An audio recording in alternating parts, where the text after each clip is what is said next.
Engineering మేధావులు కానివ్వండి, media మిత్రులు, రాజకీయ పార్టీలకు సంబంధించినటువంటి పెద్దలంతా ఈ రాష్ట్రంలో అందరి నోళ్లలో నానినటువంటి ఒకే ఒక ప్రాజెక్టు కాళేశ్వరం ప్రాజెక్టు. కాళేశ్వరం ప్రాజెక్టులో అవినీతి జరిగింది అనేది అందరం మాట్లాడినటువంటి అంశం, అందరి నోర్లలో నానుతూ వచ్చినటువంటి అంశం. జరిగినటువంటి అవినీతికి సంబంధించి భారత ప్రభుత్వం కాగ్ ఆధ్వర్యం లోపల ఒక స్పష్టమైనటువంటి నివేదిక ఇవ్వాలని చెప్పి కాగ్ గత సంవత్సరం నుంచి తెలంగాణ రాష్ట్ర ప్రభుత్వానికి పలు దఫాలుగా ఉత్తరాలు రాస్తూ వచ్చింది. మార్చి 2023లో చివరిసారిగా కాగ్ నుంచి తెలంగాణ రాష్ట్ర ఇరిగేషన్ శాఖ ప్రత్యేక అధికారి governor doctor Rajat Kumar, special chief secretary to government irrigation and command area development department తెలంగాణకి మార్చి 2023 లోపల కాళేశ్వరం ప్రాజెక్టు మీద జరిగినటువంటి పూర్తి వివరాలతో కూడినటువంటి ఒక నివేదిక నియమని చెప్పి కంట్రోలర్ అండ్ ఆడిటర్ జనరల్ భారత ప్రభుత్వం నుంచి మార్చి 2023లో ఒక లేఖ వచ్చింది. In the capacity of special chief secretary irrigation Rajat Kumar గారికి ఒక లేఖ వచ్చింది. మార్చి 2023 నుంచి ఉద్దేశపూర్వకంగా ఈ లేఖకు సమాధానం ఇవ్వకుండా కంట్రోలర్ అండ్ ఆడిటర్ జనరల్ కి పూర్తి సమాచారం ఇచ్చినట్లయితే తమ బండారం మొత్తం బట్టబయలైతేనేటువంటి ఒక దుర్మార్గమైనటువంటి ఆలోచనతోటి రాష్ట్ర ప్రభుత్వ పెద్దలు ఈ నివేదికను దొక్కిపెట్టిండ్రు. ఈ రాష్ట్రంలో ఇటీవలనే మీకు అందరికీ తెలుసు, ప్రభుత్వం మారింది, అధికారం మారింది.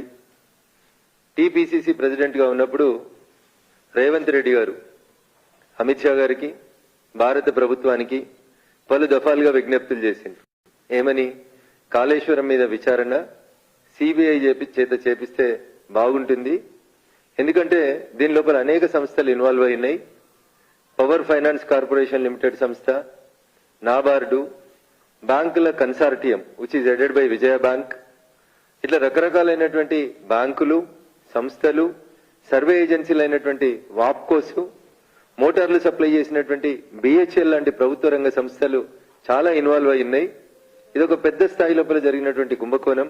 కాబట్టి దీని మీద సిబిఐ విచారణ జరిపించాలని చెప్పి నాటి టీపీసీసీ ప్రెసిడెంట్, ప్రస్తుత గౌరవ ముఖ్యమంత్రి యనమల రేవంత్ రెడ్డి గారు భారత ప్రభుత్వానికి లేఖ రాసినాం.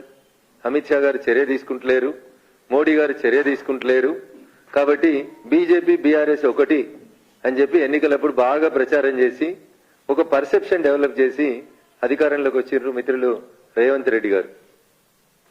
అధికారంలోకి వచ్చిన తర్వాత కథ ఉల్టా తిప్పి ఉల్టా చోరు కొత్వాల్ డాంటే అన్న రీతి లోపల ఈ ఇన్వెస్టిగేషన్ ని, ఈ కాళేశ్వరం కథని కాంగ్రెస్ పార్టీ కంచికి చేర్చాలనుకుంటుంది. అందుకనే ఈరోజు భారతీయ జనతా పార్టీ కార్యదర్శిగా, దుబ్బాక మాజీ శాసనసభ్యునిగా కొన్ని ప్రశ్నలు కాంగ్రెస్ పార్టీ మిత్రులకి రాష్ట్ర ప్రభుత్వం ముందుంచాలనుకుంటున్నాం. మేడిగడ్డలో పిల్లర్ గుంగింది, పేపర్లన్నీ రాసినాయి. తెల్లారే సెంట్రల్ ఏజెన్సీస్ వచ్చి ఇన్వెస్టిగేషన్ చేసినాయి. 3 రోజుల తర్వాత రేవంత్ రెడ్డి గారితో పాటు కాంగ్రెస్ పార్టీ భవిష్యత్ నాయకుడు అని చెప్పుకుంటున్నటువంటి రాహుల్ గాంధీ గారు మేడిగడ్డను సందర్శించారు. మేడిగడ్డను సందర్శించిన రోజు రాహుల్ గాంధీ గారు రేవంత్ రెడ్డి గారిని పక్కన పెట్టుకొని ఆ మేడిగడ్డ అనేటువంటి రిజర్వాయర్ మీద నిలబడి వారు మాట్లాడిన మాట, కేసీఆర్ అంటే కాళేశ్వరం కరప్షన్ రావని చెప్పి మాట్లాడినారు. ఇది నేను చెప్తున్న కవిత్వం కాదు, రేవంత్ రెడ్డి గారు చెప్పిన కవిత్వం. వారి నాయకుడు గౌరవనీయులు రాహుల్ గాంధీ గారు మేడిగడ్డ అనేటువంటి కట్ట మీద నిలబడి మాట్లాడినటువంటి మాట, కేసీఆర్ అంటే కాళేశ్వరం కరప్షన్ రావని చెప్పారు. ఇదే రాహుల్ గాంధీ గారు అదే మేడిగడ్డ దగ్గర మీడియా మిత్రులతో మాట్లాడుతూ ఏం చెప్పిందంటే,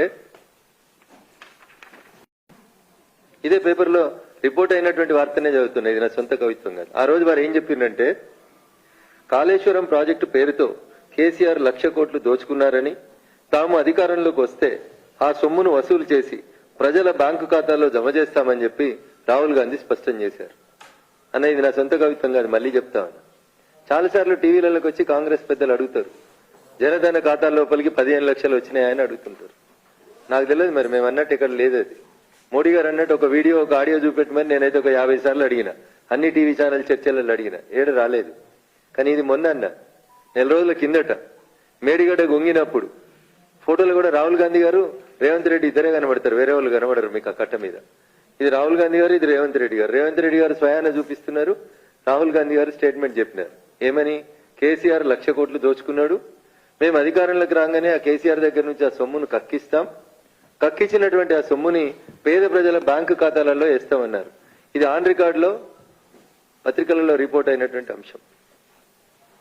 ఇంకొక దినపత్రిక రిపోర్ట్ చేసింది, కాళేశ్వరం కరప్షన్ రావు బాయ్ బాయ్ అని చెప్పిండ్రు. 4 ఏళ్లకే ఎట్లా కుంగింది.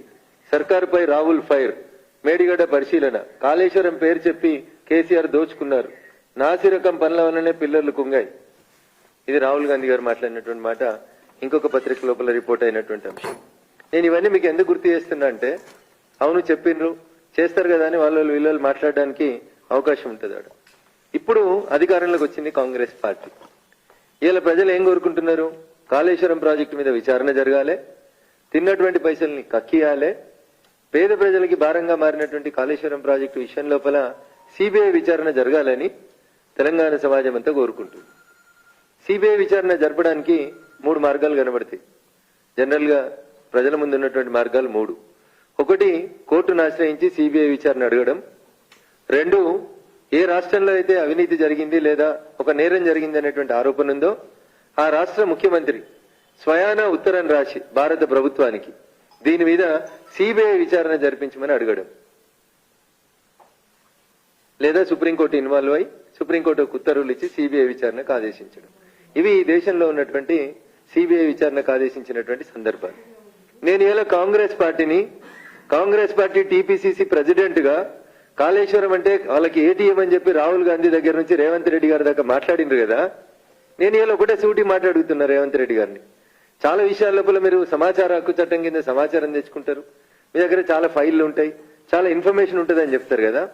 మీరు గెలిచి అధికారంలోకి వచ్చి ముఖ్యమంత్రిగా ప్రమాణ స్వీకారం చేసిన మొదటి రోజే నాలాంటి వాళ్ళం ఏం ఎక్స్పెక్ట్ చేసినామంటే, రేవంత్ రెడ్డి గారు ఒక ఉత్తరం రాస్తారు భారత ప్రభుత్వానికి, భారత ప్రధానమంత్రి గారికి, in the capacity of chief minister of Telangana 1,00,000 కోట్ల అవినీతి జరిగిందని ఆరోపణలు చేసినటువంటి కాళేశ్వరం ప్రాజెక్టు మీద సిబిఐ విచారణ జరుపుమని ఒక సింగిల్ పేజీ ఉత్తరం రాయడం లోపల, 4 లైన్ల ఉత్తరం రాయడం లోపల రేవంత్ రెడ్డి గారికి ఉన్నటువంటి ఇబ్బంది ఏంది, కలుగుతున్నటువంటి అవస్థ ఏంది అనేది ఇలా తెలంగాణ సమాజం అడుగుతుంది. నీకెందుకు డౌట్ వచ్చింది రఘునందన్ అని మీరు అంటుండొచ్చు. ఎందుకు డౌట్ వచ్చిందంటే, గత వారం రోజులుగా పేపర్లలో టీవీలలో చర్చనంతా ఒక మేడిగడ్డ వరకే కన్ఫైన్ చేసేటువంటి కుట్ర జరుగుతుంది. మేడిగడ్డ కుంగింది మేడిగడ్డ కాబట్టి ఎఫ్ఐఆర్ ఏం చేస్తారు, టీపీసీసీ ఉపాధ్యక్షుల వారు పోయి మేడిగడ్డ మీదనే ఎఫ్ఐఆర్ రిజిస్టర్ చేపిస్తారు. దాని మీదనే ఆ ఎఫ్ఐఆర్ ని సిబిఐకి ఇమ్మని హైకోర్టులో వాళ్లే పిటిషన్ వేస్తారు. అంటే what is the interest and what is the intensity of the case. Kaleshwaram అంటే ఒక మేడిగడ్డ కాదు, మేడిగడ్డ కట్టింది కాళేశ్వరాన్ని దోసుకున్న ఆయన కాదు, మేడిగడ్డ కట్టింది ఎల్ఐన్టీ అనేటువంటి కంపెనీ. మీరు ఏం చేస్తా ఉన్నారు, మొత్తం 1,00,000 కోట్ల ప్రాజెక్ట్ అయిన కాళేశ్వరాన్ని చిన్నదిగా చేసి చూపెట్టి కేవలం మేడిగడ్డ వరకే మీ టీపీసీసీ ఉపాధ్యక్షుల వారు ఇచ్చినటువంటి కంప్లైంట్ మీద మేడిగడ్డ వరకే మీరు దాన్ని కేసుని కన్ఫైన్ చేస్తూ సిబిఐ విచారణ అంతవరకే అడగాలనుకుంటున్నారా? ఏమంటారు ఇక్కడ, మీరే చేయాలని మంత్రి అంటారు, మేం చేయమని ఎల్ఎన్టీ కంపెనీ అంటది. ఇది కూడా రఘునందన్ రావు కవిత్వం కాదు. నిన్న మంత్రి సమీక్షించారు, మొన్న రాత్రి ముఖ్యమంత్రి గారు సమీక్షించారు. ఏమంటారు, ఎల్ఎన్టీ ఇది కుంగింది అన్న తెల్లారి ఎల్ఎన్టీ నుంచి ఒక ప్రతినిధి ఒక ఉత్తరం ఇచ్చిండని చెప్పి పేపర్లలో వార్త వచ్చింది. ఏమని, ఎల్ఎన్టీ అనే సంస్థనే ఈ కుంగిపోయినటువంటి మేడిగడ్డని పూర్తిగా తమ సొంత ఖర్చులతో రిపేర్ చేస్తుంది అని అప్పుడున్నటువంటి బీఆర్ఎస్ ప్రభుత్వం ఒక కింది స్థాయి అధికారితో ఒక ఉత్తరం ప్రజలకిచ్చి రాష్ట్ర ప్రభుత్వం మీద భారం పడతలేదని నమ్మించేందుకు ప్రయత్నం చేసింది. నిన్న ఎల్ఎన్టీ ప్రతినిధులు వైస్ ప్రెసిడెంట్ హోదాలో ఉన్నటువంటి వ్యక్తి గౌరవ ఇరిగేషన్ శాఖ మంత్రి ఉత్తమ్ కుమార్ రెడ్డి గారితో కలిసి జరిపిన మీటింగ్ లో ఆయన ఏమంటాడంటే, మేం ప్రాజెక్టు కట్టడం ఎప్పుడో పూర్తి అయిపోయింది, మేడిగడ్డ కట్టిన తర్వాత మేము 2022 సంవత్సరం వరకే మెయింటెనెన్స్ మా బాధ్యత, 2022 సంవత్సరం తర్వాత మాది బాధ్యత కాదు, ఇక మీరు రాసుకున్నటువంటి అగ్రిమెంట్ లో అదే రాసి సంతకం పెట్టినాం మేము, కాబట్టి ఇది మేము కట్టము అని సింపుల్ గా ఎల్ఎన్టీ వాళ్ళు చెప్పి తప్పించుకున్నారు మంత్రి గారి ముందు. మంత్రి గారు ఎల్ఎన్టీ మీద ఆగ్రహం వ్యక్తం చేశారు. అన్న మీరు ఈ మొత్తం చర్చను గమనిస్తే, గత వారం రోజులలో మీడియాలో రిపోర్ట్ అవుతున్నటువంటి అంశాలను గమనిస్తే కాళేశ్వరం పక్కకు పోయింది.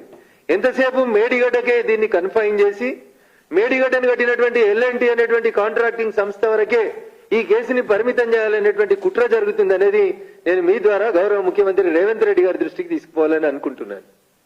రేవంత్ రెడ్డి గారి దృష్టికి ఇది పోయిందో లేదో నాకు తెలియదు, కానీ దీన్ని రేవంత్ రెడ్డి గారు అనేటువంటి రాష్ట్ర ముఖ్యమంత్రి గారి దృష్టికి తీసుకెళ్లేందుకు నేను నా దగ్గర ఉన్నటువంటి ఫైళ్లన్నింటినీ నిన్న ఇరిగేషన్ శాఖ మంత్రి గారికి, ముఖ్యమంత్రి గారి కార్యాలయానికి ఒక కామన్ ఫ్రెండ్ ద్వారా పంపించడానికి ప్రయత్నం చేసినాను.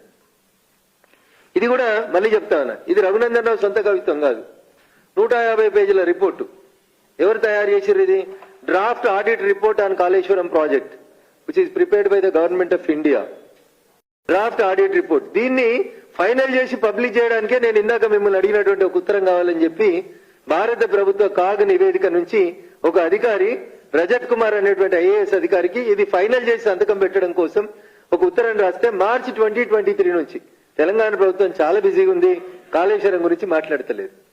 నాకు కాంగ్రెస్ పార్టీ మీద ఎందుకు అనుమానం వస్తుంది అని అంటే, కాళేశ్వరం మీద సిబిఐ విచారణ జరపాలని రఘునందన్ రావుగా ఒక భారతీయ జనతా పార్టీ నాయకుడిగా నేను ఎందుకు డిమాండ్ చేస్తా ఉన్నా అంటే, కాళేశ్వరం సమీక్ష మొత్తం జరిగితే అసలు దోషి బయటకు వస్తాడు.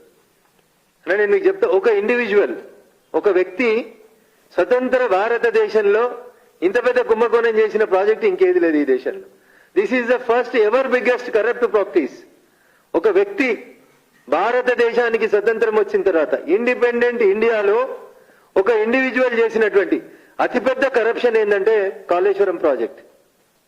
నేను ఏదో వేగంగా చెప్పిపోవడానికి రాలేదు, గణాంకాలు చెప్పడానికి వచ్చిన మీ దగ్గరికి. మే 2007లో స్వర్గీయ రాజశేఖర రెడ్డి గారు మొదలుపెట్టారు దీన్ని.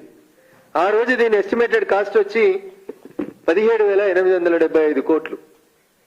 మే 2007 గౌరవనీయులు స్వర్గీయ నాటి రాష్ట్ర ముఖ్యమంత్రిగా ఉన్నటువంటి రాజశేఖర రెడ్డి గారు ఈ ప్రాజెక్టుని doctor BR Ambedkar Pranahita Chevella Sujala Sravanthi lift irrigation project పేరిట ప్రారంభం చేయాలని ఎస్టిమేషన్ చేసిన రోజు 160 టీఎంసీలు 12.21 లక్షల ఎకరాల కోసం అని చెప్పి ప్రాజెక్టుకి ప్రారంభోత్సవం జరగాలని అంచనా వేసిన రోజు దీని కాస్ట్ వచ్చి 17,875 కోట్లు. రాజశేఖర రెడ్డి గారు బతికుండగానే ఈ ప్రాజెక్టును ఒకసారి రివైజ్ చేసిండ్రు డిసెంబర్ 2008లో. స్వర్గీయ రాజశేఖర రెడ్డి గారు రివైజ్ చేసిన రోజు అప్పుడున్నటువంటి 160 టీఎంసీలకి ఇంకొక 20 టీఎంసీలు అదనంగా కలిపి దాదాపు 2 లక్షల ఎకరాలు ఇంకా అదనంగా పెంచి అప్పుడు అనుకున్నటువంటి 12.21 లక్షల్ని 14.21 లక్షలకి పెంచి ప్రాజెక్టు కాస్ట్ ని 38,500 కోట్లకు పెంచాలని గౌరవ స్వర్గీయ నాటి ముఖ్యమంత్రి రాజశేఖర రెడ్డి గారు ఉన్నప్పుడు రివైజ్ అయింది. 2008 వరకు జరిగినటువంటి ఈ టెండర్లు, ఈ ప్రాసెస్ లో సుమారు 11,000 కోట్ల రూపాయల పనులని పూర్తి చేసినామని కాంట్రాక్టర్లు డబ్బులు కూడా క్లెయిమ్ చేసుకున్నారు, తీసుకున్నారు. 2016లో చంద్రశేఖరరావు గారు నాటి టీఆర్ఎస్ అధినేత, నాటి ముఖ్యమంత్రి గారికి ఒక కల వచ్చింది. ఈ ప్రాజెక్టు డిజైన్ మార్చాలని, కొత్తగా కట్టాలని, దాని లోపల ఇంకా ఎక్కువగా ప్రజలకు ఉపయోగం జరగాలని చెప్పి ఒక కార్యక్రమాన్ని వారు మొదలుపెట్టిండ్రు.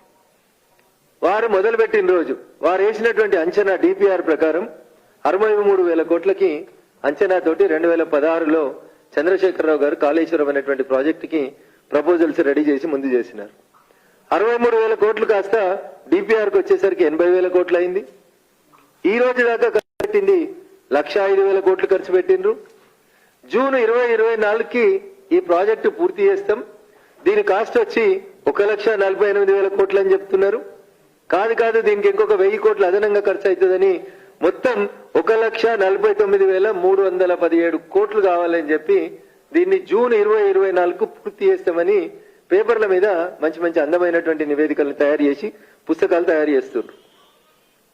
ఎంతకు మొదలైందన్న 17,875 కోట్లకు మొదలై ఆ రోజు 12 లక్షల ఎకరాలకి మొదలైనటువంటి కాళేశ్వరం, ఇయాలటి కాళేశ్వరం, నాటి ప్రాణహిత చేవెళ్ల 17,875 కోట్ల నుంచి 1,49,317 కోట్లకి ఎన్హాన్స్ అయింది.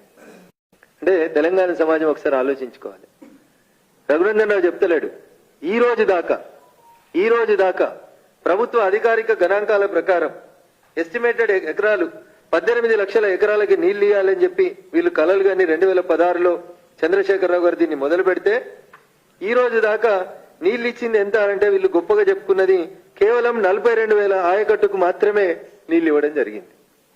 ఎంత ఖర్చు పెట్టిరన్నా ఏళ్ళ దాకా 1,05,000 కోట్ల రూపాయల నిధులని ఖర్చు చేసి 1,05,000 కోట్ల రూపాయల్ని ఖర్చు చేసి ఇవాళ దాకా వీళ్ళు ఇచ్చినటువంటి ఎకరాలు ఎంత అంటే 42,000 ఎకరాల ఆయకట్టుకు మాత్రం అదనంగా నీళ్లు ఇవ్వగలిగింది 10 సంవత్సరాల బీఆర్ఎస్ ప్రభుత్వ పాలన.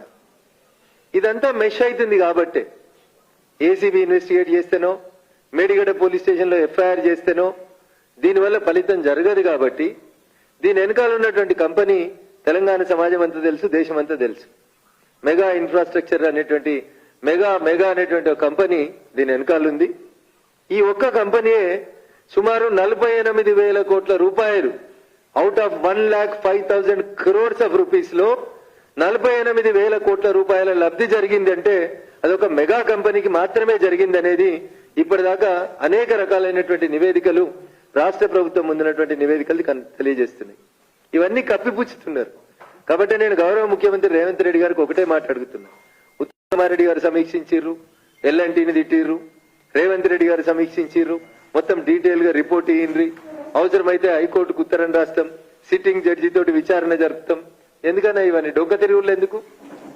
స్ట్రైట్ మీరే అమిత్ షా గారికి రాసిన ఉత్తరంలో ఏం రాసిరంటే, నా దగ్గర కాళేశ్వరం ప్రాజెక్టుకు సంబంధించిన అవినీతి ఆధారాలన్నీ నా దగ్గర ఉన్నాయి, మీరు విచారణ ప్రారంభిస్తామంటే నేను పూర్తి సాక్ష్యాధారాలు మీకు ఇస్తా అన్నారు వారు.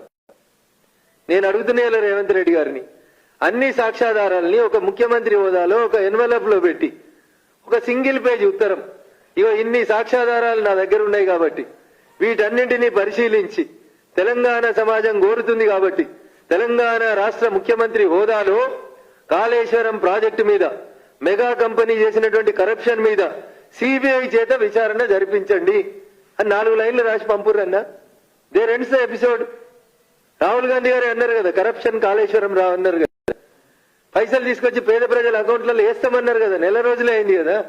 ఆ దిశగా అడుగులేస్తే బాగుంటుంది. కాంగ్రెస్ పార్టీ పెద్దలకు ఇంకేమైనా ఆధారాలు కావాలంటే నా దగ్గర ఉన్నటువంటి పూర్తి సమాచారాన్ని నిన్న వాళ్ళకి పంపించేటువంటి ప్రయత్నం చేసినా చేరిందని నేను అనుకుంటున్నా. ఈ ఆధారాలు ఇంకా వాళ్ళకి చేరలేదంటే ఖచ్చితంగా ఈ ఆధారాలను వాళ్ళకి పంపించడానికి నేను సిద్ధంగా ఉన్నా. అన్న ఈ రిపోర్ట్ ఎంత క్రిస్టల్ క్లియర్ గా చెప్తుందంటే, లోను మార్చి 2022 వరకు లోను కట్టాల్సినటువంటి లోను తెలంగాణ ప్రభుత్వం కట్టకపోవడం వల్ల 10,000 కోట్ల రూపాయల వడ్డీ వచ్చి ప్రిన్సిపల్లో జాయిన్ అయిపోయిందన్న. 10,000 కోట్ల రూపాయల వడ్డీ వచ్చి ప్రిన్సిపల్లో యాడ్ అయిపోయింది. మార్చి 2022 వరకు వడ్డీ కట్టకపోవడం వల్ల ఈ వడ్డీకి వడ్డీ 3 నెలలకోసారి చక్రవడ్డీని లెక్కేసుకుంటూ పోతే జూన్ 2024 వరకు 1,49,000 కోట్ల 1,49,317 కోట్లు టోటల్ కాస్ట్ అవుతుంది. కాబట్టి దయచేసి కాంగ్రెస్ చేసిందా, బీఆర్ఎస్ చేసిందా, మెగా కృష్ణారెడ్డి గారు చేసిందా, వాప్కోస్ చేసిందా, విజయ బ్యాంక్ చేసిందా, పవర్ ఫైనాన్స్ కార్పొరేషన్ లిమిటెడ్ చేసిందా, ఇవన్నీ పక్కన పెట్టుండ్రి. తెలంగాణ ప్రజల మీద వచ్చే ఫైనాన్షియల్ ఇయర్ కల్లా 1,50,000 కోట్ల భారం పడబోతుంది. దాదాపు అది రాష్ట్ర బడ్జెట్ తో సమానమైనటువంటి డబ్బులు. దీని మీద ఒక విచారణ జరుపుమని సిబిఐకి ఉత్తరం ఎందుకు రాస్తలేరు అని అంటే తవ్వితే ఎలుకలు పట్టినట్టు. చాలా మంది పెద్దలకు అర్థం కాని ఏంటంటే, ఇవన్నీ పంచాయతీలు ఆడిపోయినాయంటే మన రాష్ట్రంలో జరుగుతలేవంట.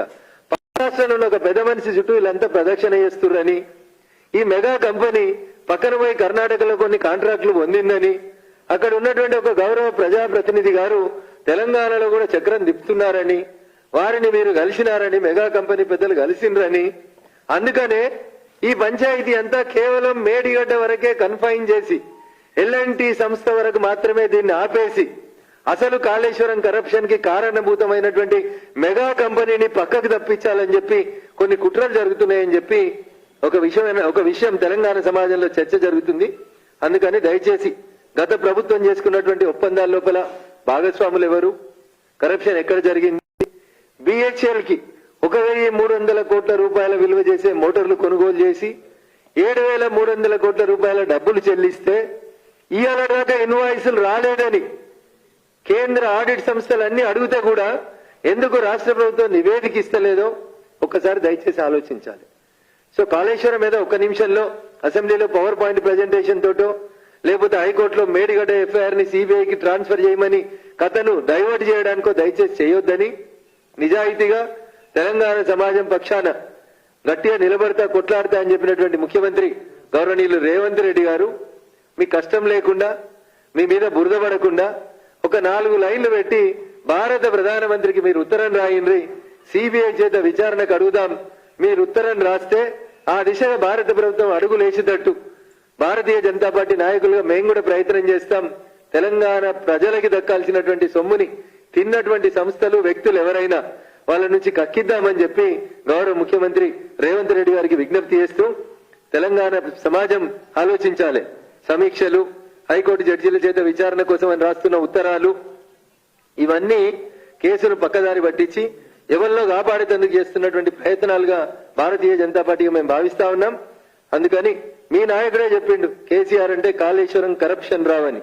అందుకని ఆ కాళేశ్వరం కరప్షన్ రావు మీద ఇలా మీకు అవకాశం వచ్చింది కాబట్టి అర్జెంటుగా సిబిఐ చేత విచారణ జరిపించేందుకు ఉత్తరం రాసి మీ నిజాయితీని, మీ చిత్తశుద్ధిని, తెలంగాణ ప్రజలు మీకు ఇచ్చినటువంటి మ్యాండేట్ ని అక్షర సత్యంగా నిరూపించుకోవాలని గౌరవనీయులు రాష్ట్ర ముఖ్యమంత్రి రేవంత్ రెడ్డి గారికి విజ్ఞప్తి చేస్తా ఉన్నాం.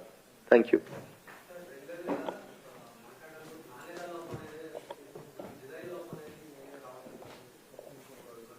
సార్ నేను అందుకనే చెప్తా ఉన్నా, ఈ మొత్తం ఎపిసోడ్ ని కాంగ్రెస్ పార్టీ కేవలం మేడిగడ్డకు మాత్రమే కన్ఫైన్ చేసి మేడిగడ్డలో నాణ్యత లోపం జరిగింది, కాపర్ డ్యామ్ కట్టలేదు, ప్రాపర్ గా డిపిఆర్ అప్రూవల్ కాకంటే ముందే కట్టినారు, ఎల్ఎన్టీకి ఇంకా ఫైనల్ బిల్లు చెల్లించలేదని కొందరు ఇరిగేషన్ అధికారులు అంటారు.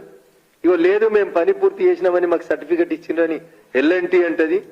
నేను మిత్రుడు గౌరవ ముఖ్యమంత్రి రేవంత్ రెడ్డి గారిని ఒకటే అడుగుతున్నా, ఇంకా ఫైనల్ బిల్లు చెల్లించకపోతే ఆ బిల్లు ఆపివేయండి. నాణ్యత లోపం ఉంది, కాపర్ డ్యామ్ కట్టలేదు, అయినప్పటికీ కూడా పని అయిపోయిందని సర్టిఫికెట్ ఇచ్చింది ఈఎన్సీని సస్పెండ్ చేయండి. Due negligence on the part of the government delegation of the duties remand చేయండి ఆయన. అసెంబ్లీలో రేవంత్ రెడ్డి గారు మంచి మాట అన్నారు, స్పీకర్ గారు వాళ్ళని ఎవరిని బయటికి పంపకుండ్రి, వాళ్ళు ఇలా కూర్చోవలసిందే, మనం చెప్పేది వినాల్సిందే, అది మనం వాళ్ళకి ఇస్తున్నటువంటి పనిష్మెంట్ అన్నారు. అందుకని మిత్రుడు రేవంత్ రెడ్డి గారికి నాది ఒక విజ్ఞప్తి, సూచన కూడా, ఈ ఈఎన్సీలని ఆ అరవింద్ కుమారుల్ని మీ మీద మా మీద కేసులేసి నోటీసులు ఇచ్చిండు కదా అరవింద్ కుమార్ గారు, ఇంకో పంచాయతీలు, అది మళ్ళీ ఒక రోజు మాట్లాడుకుందాం. ఆయన అసలు మీరు బదిలీ చేయొద్దు, ఆన్నే నిలబెట్టాలి, కాగితాలు తీసుకురా సార్ అని అడగాలి, కాగితాలలో ఎక్కడ తప్పు జరిగిందో చూపెట్టాలి. అధికారికంగా విధులలో ఉండి పనిని సరిగా నిర్వర్తించినందుకు కేసు పెట్టి, క్రిమినల్ కాన్స్పిరసీ కింద 120B కింద కేసు పెట్టి, 420 కింద చీటింగ్ కేసు పెట్టి అదే అధికారులని మళ్లీ రిమాండ్కి పంపించాలి. కానీ ఎమ్మెల్యేలని, బీఆర్ఎస్ వాళ్ళని అసెంబ్లీలో కూర్చోమని అధికారులను మాత్రం ఇంకో దగ్గరికి బదిలీ చేసి వాళ్ళని రిలాక్స్ చేయొద్దు, రిలీజ్ చేయొద్దు అనేది నేను ముఖ్యమంత్రి గారికి చేస్తున్నటువంటి అప్పీల్, సూచన. Thank you.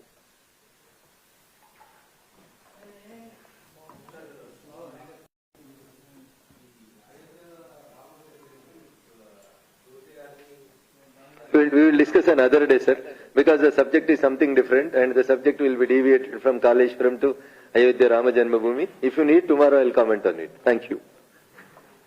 Today only we will confine to Kaleshwaram.